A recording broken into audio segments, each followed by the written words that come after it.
Hi, thank you all so much for coming. My name's Rebecca, and you already know a little bit about me.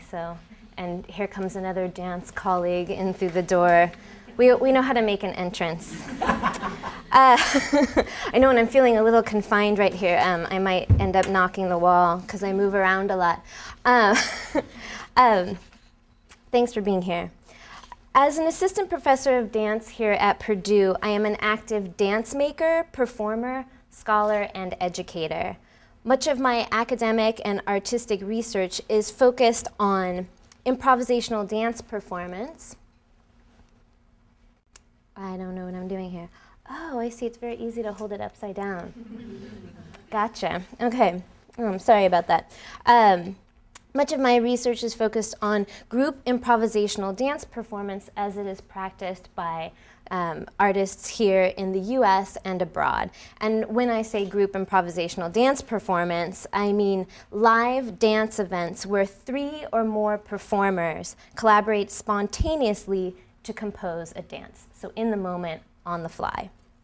My current research project aims to collect data on the compositional or also known as choreographic sophistication of group improvised dance works. And here's where we get this little trickiness with the word choreography. It's sometimes used synonymously with composition. So the way something is choreographed is the way something is composed. But choreography can also mean predetermined movement. So we'll get into that a little bit.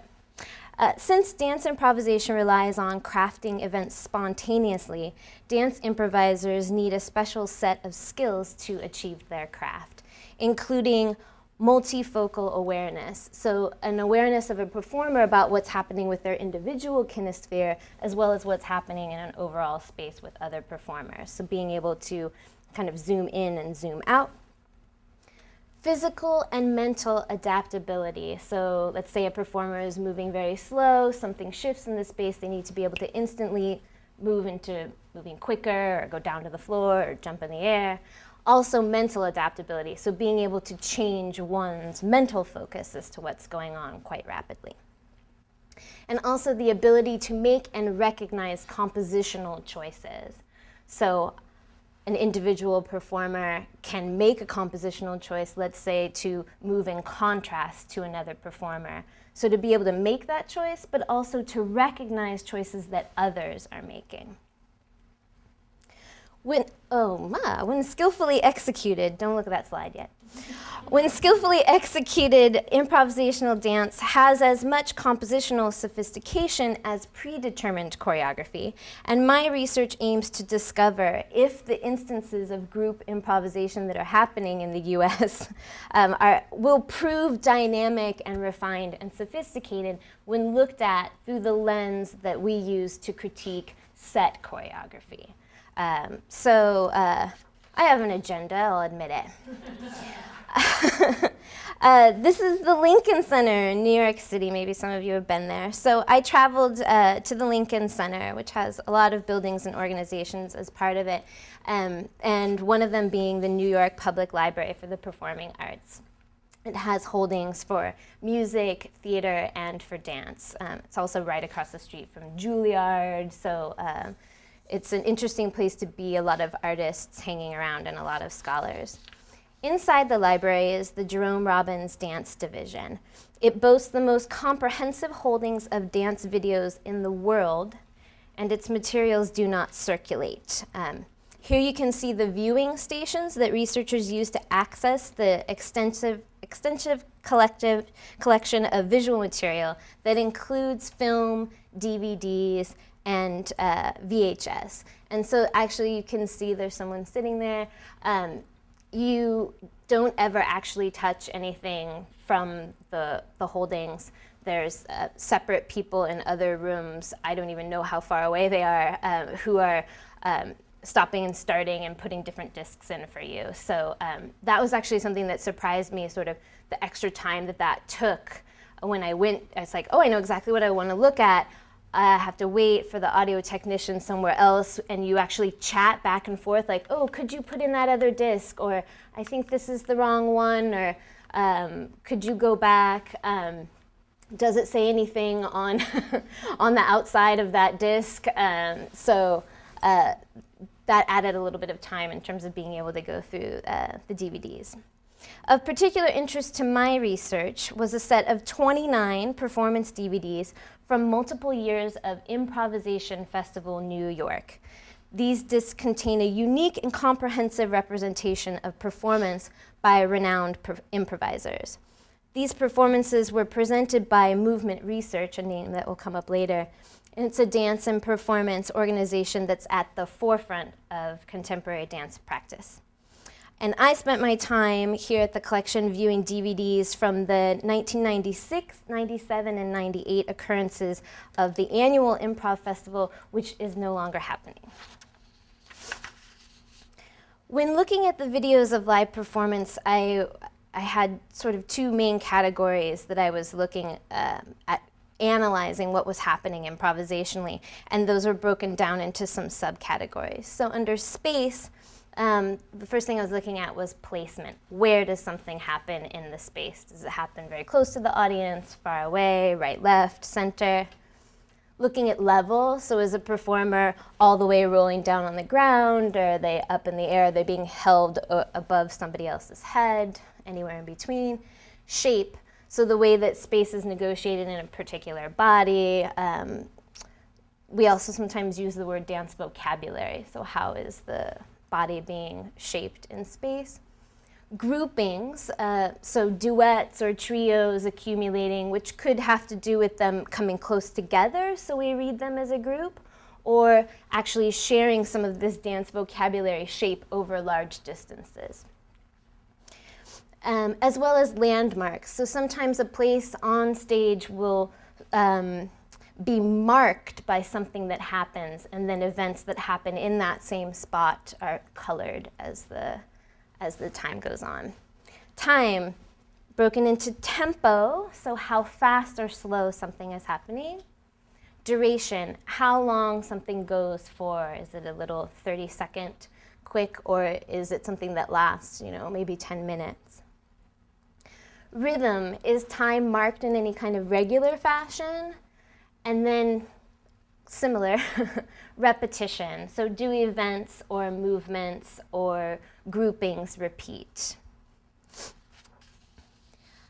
And I wanted to, I'm not able to show you anything that I was looking at while I was there, but I do have a video of a recent rehearsal of an open improvisation of a group that I dance with called Lower Left Performance Collective. And I have a 3-minute clip. We can watch it this big. You can still see. We're going to improvise. Oh, great. Oh, nice. Okay, so you'll have to excuse the schluppy outfits because this was a rehearsal. But in the beginning here, I would have notated that there are two duets. One of the duets is having people on two different levels. Almost a little trio with a soloist there for a moment. Speed is pretty much the same, the tempo across. And then we have some sharing of shape by one duet, and then the other duet decides to join that, and the fifth performer enters the space.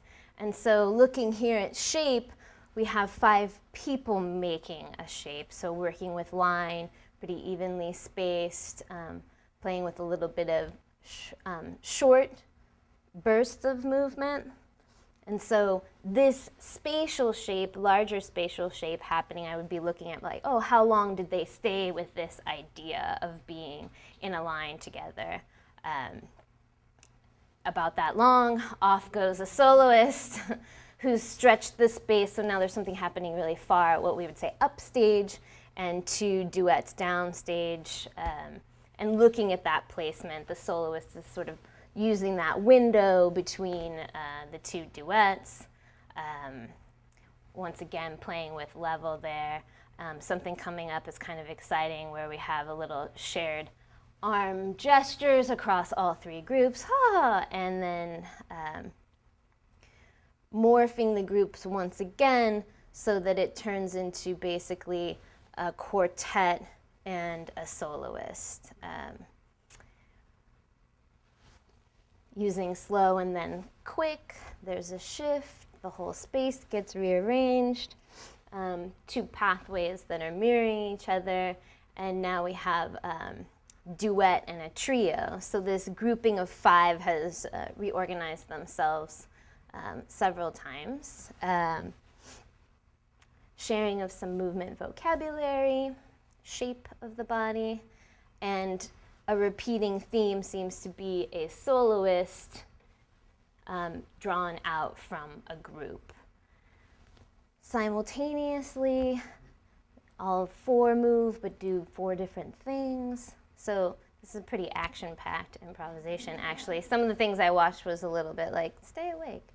And so here again, a group of 4, they're really far in the back, soloist pulled all the way to the front. So working this space and placement in that way. So that was a pretty quick 3 minutes of an example of what an improvisation might look like that I was notating. Thank you so much. No problem, no problem. In viewing the 29 DVDs containing footage from Improvisation Festival New York, I unfortunately only found a small percentage of group improvisational performance that was usable for analysis. This was due in part to a video documentary style which tended to focus narrowly on one person in a group dance. So if that was just a static shot of a rehearsal, but in performance, the camera would zoom in whenever we would see that soloist come out. It's like, oh, go to the soloist, and then I would have no idea, where did the other 4 people go? What are they doing? How are they working the space? Did they leave the stage? I don't even know what's happening. So that happened quite often. And then also, this must have been a stylistic thing in the late 90s, this sort of freeze frame documentation style. So the dance is moving along, and the dancers are moving, and then it would stop in a frame, and then I think they would cut out a bunch of frames, and you'd pick up something over here, and then over here, and it's blurry, and it's like, wow. And I think it was very artistic to whoever was documenting these performances. So I think someone who's a videographer and an artist was documenting these as opposed to somebody who's interested in, like, let's have some kind of record of what happened. And it could be that those videos are actually more representative of how a live performance really felt, but for my purposes, I don't know what's happening is what it felt like for me. I also found that many of the entries on the DVDs that were listed as having multiple dancers were actually a series of solos or duets strung together. So it would list 6 performers in a piece, in a show, and really it was a soloist and then a duet and then a soloist, and so I didn't really see groups of people interacting on stage together. And these discoveries made crystalline for me some of the gaps that we have in categorizing dance documentation. And when I think about the long history of documenting the written word and things like that, it seems like dance is really in its infancy still. How do we go through? It's hard to find improvised performances because maybe that wasn't even a category that we were thinking that we needed to distinguish from other things in the beginning. Finding little material to analyze within the DVDs I had originally ventured to view, I turned to another set of DVDs that proved fruitful, which were called Moving in the Moment, which is an annual performance of dance faculty at the world-renowned Bates Dance Festival. These also had a lot of solos and duets within them, but there were also extended passages of group interactions about 10 dancers that I was able to notate, and that was really exciting. I only had time to view 2 of these DVDs before my research period was over, so I have plans to return and see the rest of the DVDs in that series. And I also worked with the assistant dance division curator, Charles Perrier, and was able to locate a series of VHS tapes that would be good for future viewing called Improvisations Unlimited. Because of the limited open hours of the collection, I also had time to attend live performances of group dance improvisation while I was in New York. These experiences proved to be invaluable to my research and to my understanding of the broader contemporary dance community. This travel to New York afforded me the opportunity to visit the living library of human resources in the dance community. I was able to meet the founders of Improvisation New York, and also to see the current incarnation of that former festival, which is now called the Movement Research Fall Festival. So Movement Research had presented those in the past, and now they have a festival that happens every fall that has improvisation. This is St. Mark's Church, which is home of Dance Space, which is where a lot of these concerts are held, and a lot of historic dance concerts and sort of the avant-garde of dance has happened in this building. So I got to see the Movement Research Fall Festival, which is in December, so it's not so fall, but sort of winter. So I got to see that while I was there. My trips to the New York Public Library dance collection proved significant to my research in that I have greatly increased the number of improvisational performance hours I have viewed. It is of great importance for dance scholars and professionals to have a breadth of viewing experience as our craft is transmitted through the act of seeing, which we noticed when it was so frustrating that we couldn't see the video. Given the limited number of improvisational performances held each year, even in New York, this research trip was a valuable opportunity to view many years of dance practice in a matter of days. My viewing of these improvisational performances also led to discoveries about my own place within the dance community. I came to realize the improvisational skills that I teach using the specialized training form called ensemble thinking are even rarer in performance than I thought before. The sophisticated compositional mindset engendered by this ensemble thinking work has more to offer practicing improvisers in the dance field than I had even previously imagined. This realization has helped me to understand how to better position my research, my teaching specialties, and my craft within the contemporary dance world. It's also heightened my desire to debunk old notions that choreography and improvisation are separate and exclusive enterprises. Indeed, the compositional elements of choreography are needed for successful improvisations, and improvisational adaptability and skills are essential to sophisticated execution of set choreography. And in this photo, you can actually see these are some Purdue students working with some of these ensemble thinking ideas. So this was a group improvisation with 20 or so students. And over time within their performing, it happened that this duet collected sort of downstage and upstage over time. This large group of students had come together to form this one arcing shape, which you can't tell from the picture, they're actually rocking forward and back. So it was this really beautiful landscape for this duet that was happening downstage. And it's hard to get 20 people to agree on anything, let alone in the moment, in front of audience, without talking about it. I have another one. This is another picture from earlier in that movement session, a little performance at the end of the semester, where we have this line in the back that also has symmetry within it, so two facing in on either side. So these are things that happen spontaneously, and then you can kind of tell that there's more active moving in the soloist that's in front. I'm thankful to the Library Scholars Grant Committee for giving me the resources with which to travel to New York City to do this important research. I returned to Purdue inspired and full of new ideas, both professionally and pedagogically. I'm happy to bring the inspiration, discoveries, and knowledge that I accrued back to the Purdue campus, where they've already enriched my contribution to our community, and I think they still will. Thank you so much for listening.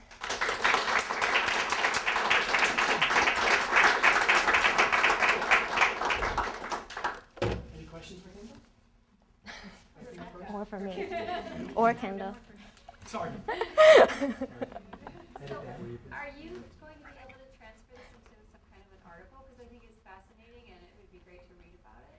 Yeah, so Movement Research actually has a journal as well, and I've been working on an article for that, and I have another, what I would call more of an essay about doing it wrong as a tactic that's very related to some of the inspirations that I got from seeing this footage. So those are in the works right now. And as a dance professor, my main thrust is the presentation of creative endeavor. So as I'm ramping up towards tenure, my main focus is on presenting performance. And so the articles and things have been a bit on the back burner, but I look forward to visiting them. Is the doing it wrong, is that about the filming, or is that about... It's more of a pedagogical approach. It's more of a mindset approach in order to free up creativity. There's a question here and then. Perhaps for future grant proposals, is MIPL the only place that has this kind of documentation, or would someplace like American Dance Festival or Tickets to the Life? I had looked into those collections and I wasn't able to find so much information. I think that often collections aren't really sure how much improvisation they actually house because it hasn't necessarily been something that was tracked. We tend to talk about here's a piece, here's its title, but how much of it is improvised and how much of it is set is not necessarily something that artists even really talk about. And a lot of contemporary artists don't even really see a difference between them. And for myself as well, I use both interchangeably when I'm making a piece. And so we've been kind of toying around with some new words like improvography, things that combine improvisation and choreography together. I also noticed in looking, once I was in New York, I really thought that I should go to individual organizations and ask to see their collections. So the larger established archives don't necessarily have, movement research, I hope, has all of those years, and the current ones too. Those aren't in the New York Public Library. So I don't know what their agreement is with movement research in terms of how much.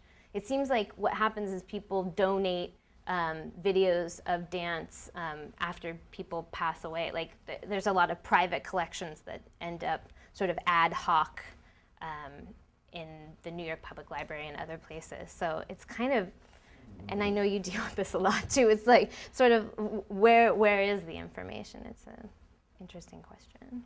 Yeah, one more question to that. I was just wondering about if the videos that you watched, did they incorporate sound or music, or were they just silent improv? Many of them were in silence, and some of them had live musical accompaniment. And some of them actually had canned music or canned sound scores. So a lot of the work was using environmental sounds and not things that we would call, it's all music, but didn't have melodic lines or things like that. But a lot of it is practiced in silence in terms of from a musical standpoint. But many of these performers use voice. They start talking, like other things happen. And I wasn't tracking those specifically, 'cause I was looking at different formal concerns. But it's I think a rare marriage between dancers and musicians who improvise well together. It's easy for one or the other to railroad over the other one. Join me in thanking Rebecca again. Thank you.